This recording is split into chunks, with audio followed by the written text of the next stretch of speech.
Marinaro avec Tony Marinaro. Ho, ho, bello! Quand c'est laissé vendredi, là, je t'avais dit, là, Bolduc, là, on est trop excité. Oui, t'es trompé de 48 heures, mais il a scoré. Mais Zach a joué tout un match vendredi. Oui. Puis Zach a été très bon pour le Canadien hier. Zach était curieusement absent sur la glace à 6 contre 4 en fin de match. Oui, j'ai vu ça. Parce que tu as besoin d'un but. Tu comprends?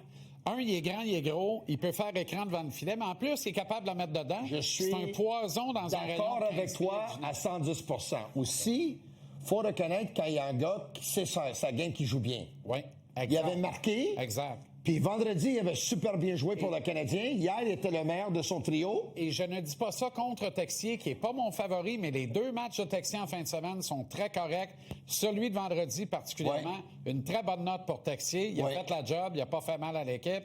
Il nous a pas fait s'ennuyer de Veleno ou Gallagher ou peu importe, whatever else. Doc a super bien joué vendredi, on le sait tous, puis hier, il est revenu à la normale. À la normale, c'est l'histoire de sa carrière. Il va jouer un bon match, puis là, les prochains 5 ou 6, ça va être ordinaire, en espérant qu'il va pouvoir se reprendre. Mais juste avant d'y aller rentrer en ondes, on parlait de la nouvelle vague, la nouvelle garde. C'est ça. Les Ducks d'Anaheim, les Sabres de Buffalo, le Mammoth de l'Utah, les Flyers de Philadelphie, tous en avant dans leur série. Le Canadien est égal. Oui. Mais à part le Canadien, ces autres équipes-là, tu vois que les jambes jeunes, des jeunes jambes, et la fraîcheur, il y a un changement de garde.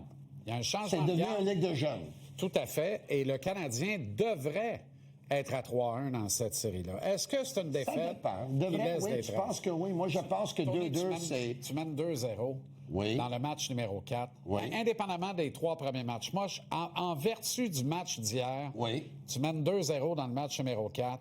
Il reste 1 minute à faire, 1 minute 6 secondes en deuxième période. Oui. Pas sûr que le Canadien aurait dû mener 2-0 hier parce que ils avaient l'air inconfortables à des moments. Puis, corrige-moi si j'ai tort, Dobech a été efficace hier, mais pour la première fois dans les séries, je l'ai trouvé qu'il n'était pas sûr de lui. Il y a plusieurs arrêts qu'il a fait, s'est sorti, ses déplacements, il s'est sorti un peu. Oui. En tout cas, mais il était efficace. Oui, mais Tony, en 2010, là, on parle jamais de 2010 d'ailleurs. Là. Oui. À combien de reprises dans les 2 premières rondes qui ont duré 14 matchs, le Canadien a été de loin la pire équipe sur la glace et ils ont battu les 2 meilleurs clubs de l'Est, les Caps de Washington et les Penguins de Pittsburgh. Grâce notamment à Yaroslav Halak. Yaroslav Halak. Donc, les bonnes équipes trouvent des façons de gagner des matchs de hockey. Le Canadien, hier, s'est placé en péril alors qu'il avait trouvé, jusqu'à la toute fin de la deuxième période, une façon de gagner, de vraiment semer un doute dans la tête du Lightning, parce que là, le Lightning a joué du old-time Tampa Bay hockey, c'est-à-dire on brasse plus de mêlée après le sifflet, on essaie d'être le plus discipliné possible et on réunit nos meilleurs joueurs puis on leur dit go en avant tous et on veut le résultat. Je vais dire quelque chose dont la majorité des gens, je pense, sont d'accord avec moi. La mise en échec de Crozier à Slavkovski, pour moi, c'était un point tournant dans ce match-là. Puis quand Doc, il a slashé Crozier par la suite, puis il n'y a pas de pénalité sur le jeu, mais il y a une pénalité sur Matheson, et John Cooper perd sa tête envers les arbitres, j'ai senti que Cooper, à ce moment-là, a réveillé son équipe, Crozier a réveillé son équipe, Cooper a réveillé son équipe, et il a peut-être influencé les arbitres le reste du match un peu. Tu dis quelque chose d'intéressant, puis je veux vraiment qu'on revienne sur... Je dis quelque chose d'intéressant depuis 4 ans ici, sur le plateau. Ce qui s'est passé après cette mise en échec-là, entre ça et la fin de la deuxième, mais avant.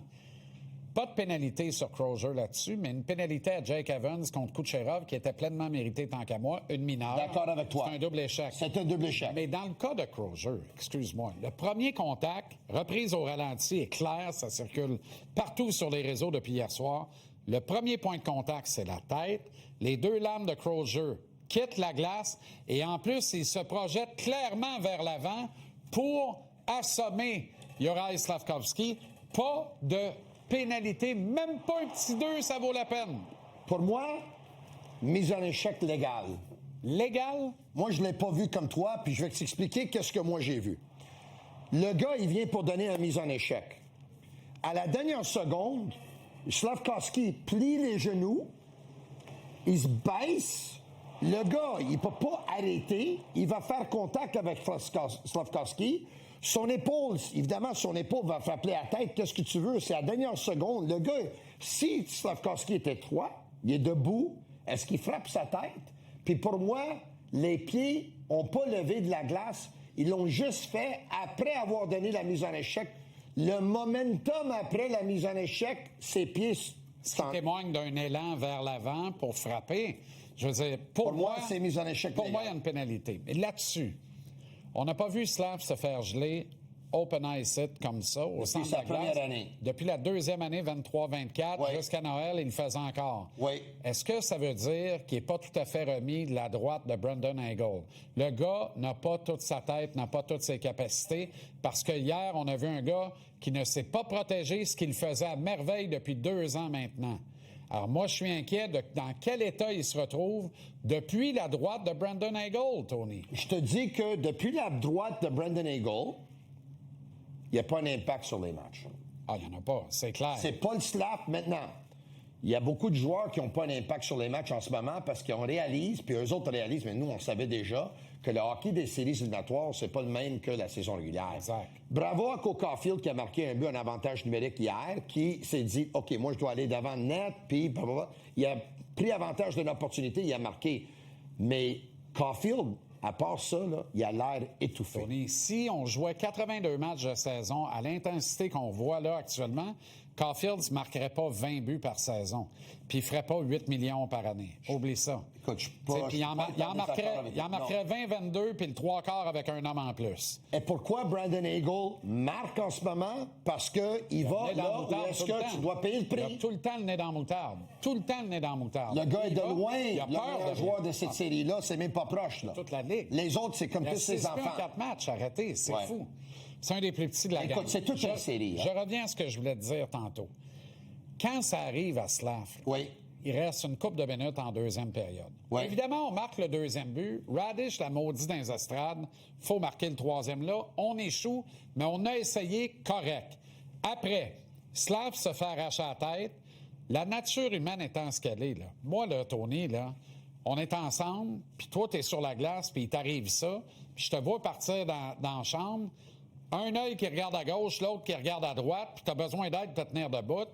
Moi, là, les 2 minutes et demie qui restent, là, tu penses-tu que je suis concentré sur ce que j'ai à faire là ou je suis concentré sur comment va mon chum en arrière? Ça, c'est la première affaire. Deuxième affaire, là, il y a une pénalité mineure d'un bord, puis il y en a un autre de l'autre. On tombe à 4 contre 4. Vrai ou faux qu'il faut que le Canadien, qui est en avant 2-0 dans le match, 2-1 dans la série, soit en mode « on veut juste survivre à la deuxième période ». Le pire scénario donne un but à Tampa qui a grandi de 1 pied puis grossi de 30 livres après la mise en échec à Slav. Qu'est-ce qu'Ivan Demidov et Jadon Struble font sur la glace à 4 contre 4? OK. Je peux pas être en désaccord avec toi non plus parce que si Demidov n'est pas le genre de joueur que tu mets sur la glace quand tu es en avance par un but de toute la saison régulière dans la dernière minute de jeu, il ne doit pas être sur la glace avec moins d'1 minute à faire en deuxième période du match numéro 4 en première ronde contre le Lightning de Tampa Bay. Tony, tu as 2 minutes à survivre. On est d'accord? Tu as Lane Hudson, Alexandre Carrier, Caden Goulet. Ça doit être les 3 gars que tu utilises pendant ces 2 minutes-là en défense. J'aimerais voir c'est qui était sur la glace avant. Il me semble que c'était Evans, le trio d'Evans. Oui, mais tu as quand même... Mais Suzuki avec Newhook. Oui, je comprends. Tu comprends? Tu as Newhook, tu as Suzuki, tu as Evans, tu as Dano, puis tu as Anderson pour survivre. Tu ne dois pas t'en aller à Demidov. Mais ça existe-tu de faire une composition de trio ou de duo en dehors de ce que tu as mis sur le board avant le match? D'accord avec toi sur la sélection des joueurs. Par contre, c'est pas Demidov qui est fautif sur le jeu. C'est pas Demidov qui est fautif sur le jeu, c'est Struble qui n'a pas d'affaire là, lui non plus. Ouais. Tu comprends? Ouais. Struble, Jacky, là, on le sait, il faut que tu les limites, puis que dans l'intérieur de leurs limites, Struble, il y a une erreur dans la série, m'excuse, elle coûte, à date, là, elle coûte peut-être la série. Mais malheureusement, Matheson puis Carrier hier étaient les 2 défenseurs des Canadiens qui ont arraché le plus. Sauf que Matheson est dans la boîte à ce moment-là. Oui. Tu as quand même Carrier. Goulet a été le meilleur du Canadien hier avec Hudson qui est tout le temps bon. Vrai ou faux? Goulet était le meilleur des Canadiens hier. Lane Hudson ne joue pas cette série-là. Le Canadien est déjà en vacances. On est balayé en 4. Oui, je comprends, mais il fait partie des Canadiens. Exact. Non, mais si Brandon Hagel n'est pas là, les autres, ils avaient déjà joué au golf. Si on a un premier trio, ils sont au golf en matin. C'est nous qui les avons balayés en 4. Juste avec un premier trio à 5 contre 25. Mais- Hey, toute l'année, on cherchait un deuxième trio. Ouais. On arrive en série, puis on cherche un premier trio. Là, c'était Martin Saint-Louis, puis j'imagine qu'on va en parler demain, puis peut-être mercredi aussi, là. Il faut que tu poses des questions, qu'est-ce que je fais avec mon premier trio? Puis il faut que tu poses les questions, est-ce que je commence le prochain match avec mon premier trio intact ou est-ce que je descends Slavkovski pour jouer avec Demidov? Il faut vraiment... On est à ce point-là. T'as pas le choix. Sauf que t'as pas le choix. Si jamais tu le fais, par contre, ça peut être un signe de panique. Mais t'as besoin de réagir. As-tu vu John Cooper Si hier? c'est ça, ça fait 4 games que John Cooper panique. Il est à 2-2 dans la série, puis c'est lui qui a le vent de dos, puis qui a le momentum. As-tu vu Cooper hier? Il s'est dit, OK, à chaque fois que je mets le trio de pointe, eux autres mettent le trio de Suzuki. Donc, qu'est-ce que je vais faire? Je vais prendre Brandon Hagel, je vais le mettre avec pointe puis Kucherov. Ah oui. Sur le deuxième trio, Hagel n'est plus là avec Cirelli puis Genzel. Je vais mettre Yann Hagel. Ah oui. Il était fort, Cooper, hier. Si Martin Saint-Louis était fort le premier match pour appeler le temps d'arrêt, si Martin Saint-Louis était fort le troisième match pour ne pas faire aucun changement à sa formation, sauf qu'il a changé des trios puis il a remis Kirby Dach au centre d'un quatrième trio avec Bolduc et Texier. Time out.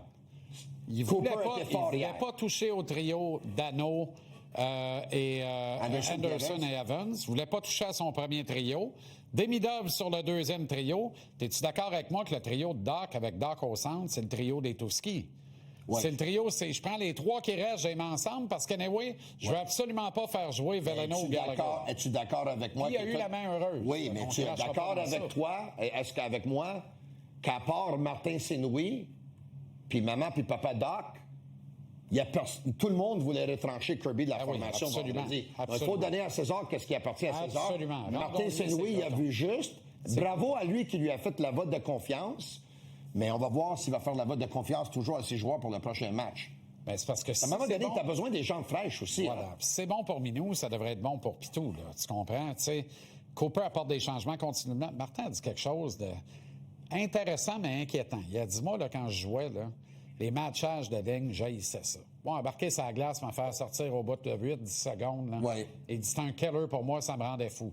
Donc, il ne fait pas aux autres ce qu'il n'aimait pas qu'on lui fasse à l'époque.